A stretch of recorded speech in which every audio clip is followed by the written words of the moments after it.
আর আমার পিছনে সমালোচনা করবে, তাহলে এই যে এইভাবেই খুচিয়ে দিব। কিন্তু আমগুলোকে উল্টো করে বিছিয়ে দিলাম। আহা কি সুন্দর মোরব্বা, দেখলেই কত সুখ। এই কারণে ভালো করে ধুয়ে নিলাম কতগুলো টসটসা আম। আসসালামু আলাইকুম। থাম্বনেল দেখেই বুঝতে পেরেছেন আজকে কি বানানো হচ্ছে, তাই না?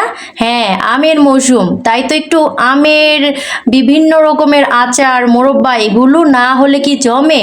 তো এই তো আজকে সহজ পদ্ধতিতে দেখিয়ে দিব কিভাবে আমের মোরব্বা বানাতে হয়। এই কারণে আমগুলোকে ভালো করে চাকু দিয়ে সবুজ যে অংশটা এইটা যেন না থাকে, একটু খেয়াল করে ভালো করে আমগুলোকে ছিলে নেবেন, যেন সবুজ কোনো অংশ না থাকে। সবুজ থাকলেই হয় কি মোরব্বাটা কালো কালো হয়ে যায়। দু ভাগ করে নেওয়ার পর এই যে আমের বড়টা মাঝখান থেকে ফেলে দিব। তো একে একে আমি সবগুলো আম এভাবে ছেলে একেবারে কেটে নিব। এই তো আমার আমগুলো সব দেখো।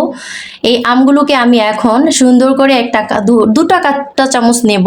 দুটা কাঁটা চামচের সাহায্যে আমি ভালো করে এটাকে কেচে নিব। তো একটা কাঁটা চামচ দিয়ে ভালো করে ধরে নিতে হবে, আর আরেকটা কাঁটা চামচ দিয়ে কুচিয়ে একবারে কেচে নিতে হবে। এমনভাবে কাচতে হবে যেন চিনির শিরাটা ভালোভাবে ঢুকে যায়। এই যে একেবারে ভালো করে একবারে 4 ও 5টা কেচে নিতে হবে কাঁটা চামচের সাহায্যে। হাত দিয়ে তুলে এভাবে কেচে নিতে হবে। এবং কাচানোর পর এর থেকে যে এক্সট্রা যে একটা রস বের হয়, ওইটা আমি ভালো করে চিপে নিব। চিপে ওটার থেকে রসটা আমি বের করে নিব। একে একে সবগুলো থেকে এই যে রসটা বের করে নিচ্ছি। এটা বের করে নিলে যে টক যে ভাবটা এটা আর থাকে না। তো এই তো আমি এখন একেবারে চুন ছাড়াই কিভাবে সুন্দর পারফেক্ট মোরব্বা বানানো যায় তাই আমি আপনাদেরকে দেখিয়ে দিব। তো এই তো আমার দেখেন কতগুলা এই যে রস বের হয়েছে আমগুলো থেকে। তো আমি এখন এখানে যে আমগুলো আছে এগুলোতে আমগুলো যেন একেবারে পানির মধ্যে ডুবে থাকে এমনভাবে পানিগুলো দিতে হবে। পানি দেওয়ার পর আমি এতে একেবারে বেশি করে লবণ দিয়ে দিব। তো আমি 5-6 চামচ দিয়েছি, আপনারা চাইলে আরও বেশি দিতে পারেন। আর যেহেতু কটা হয় এরকম টক যাতে বের হয়ে যায়, এই কারণে এই লবণটা বেশি করে দেয়া। আমি চুন ছাড়া এই মোরব্বাটা বানাচ্ছি।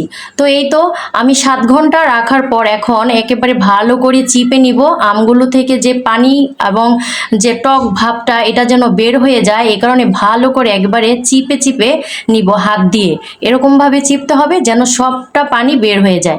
তো আমি এখানে প্যানে বসিয়ে দিলাম একটু পানির সাথে দিয়ে দিলাম 2 কাপ পরিমাণ চিনি। যেহেতু আমার এখানে আম বেশি আছে তাই আমি চিনিটাও একটু বেশি দিব। বেশি করে চিনি দিয়ে দিলাম একটু এলাচ এবং 2টা দারচিনি। তো এই তো দিয়ে ভালো করে এটাকে নেড়ে চেড়ে আমি এখন দিয়ে দিব আমার আমগুলোকে আমি উল্টে দিব যেন উল্টো দিকটাতেই ভালো করে রসটা ভেতরে ঢুকে যায়। তো আমি এই তো সুন্দর করে সাজিয়ে দিচ্ছি প্রত্যেকটা আম। দেখেন কিভাবে দিয়ে ভালো করে একটু ঢাকনা দিয়ে ঢেকে দিলাম। ঢেকে দেওয়ার পর এই তো বলক চলে এসেছে। এভাবেই মানে হালকা ভাবে যেন মানে না ভাঙে এভাবেই আর কি নাড়াচাড়া দিতে হবে। আমি কড়াইকে ধরে এভাবে ঢুলিয়ে নাড়ছি। তো এভাবেই কিন্তু আমি আমগুলোকে জাল করেছি এবং এভাবেই আমার মোরব্বাটা হয়ে গেছে। আমি প্রায় 2-3টা জাল দেওয়ার পরে আমার মোরব্বাটা হয়ে গেছে। তো আপনারা চাইলে আরও বেশিও জাল দিতে পারেন। তো এই তো আমার পারফেক্ট মোরব্বা হয়ে গেছে। তো কেমন লাগলো? ভালো লাগলে অবশ্যই একটু লাইক কমেন্ট শেয়ার করবেন। অবশ্যই আম পেকে যাওয়ার আগেই এই আমের মোরব্বা বানিয়ে খাবেন।